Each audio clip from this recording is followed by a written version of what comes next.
Since the invention of the printing press, there's been a battle to control disseminated information. In the early 1900s, oil tycoon John D. Rockefeller took control of every newspaper and news editor of his era. He became America's first billionaire, paving the way for the power-hungry ever since. Thus began the gold rush for the modern world's most precious resource, the narrative.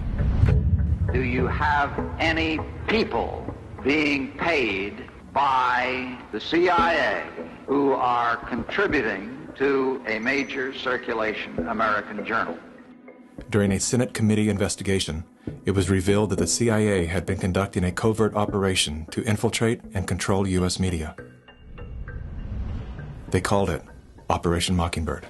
We do have people who submit pieces to American journals. Do you have any people paid by the CIA who are working for television networks?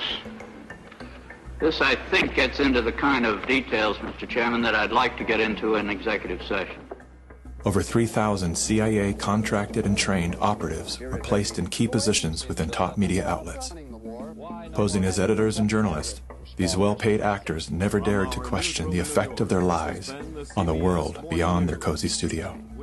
How often does the CIA manipulate the media in this way? It goes beyond your wildest imagination. Setting up student organizations so they could draw radical students in. 5,000 university professors co-opted to help the CIA manipulate people's minds.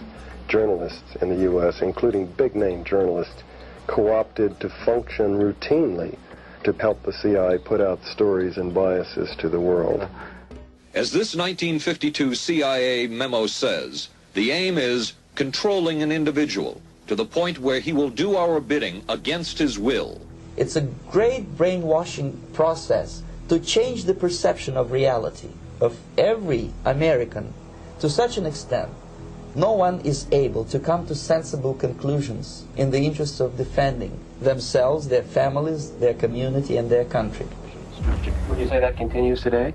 Well, I would think probably for a reporter it would continue today, but because of all of the revelations, I think you've got to be much more careful about it. So how do we know that Operation Mockingbird still isn't in effect? Well, we don't. It was the Telecommunications Act of 1996 that opened the door for predatory corporations to monopolize the industries of print and broadcast. This bill protects consumers against monopolies. It guarantees the diversity of voices. Today, a handful of corporate empires own and control the vast majority of everything you read, hear, and watch. From the biggest movie studios, television and radio networks, newspapers and magazines, to the vast universe of internet news and entertainment sites.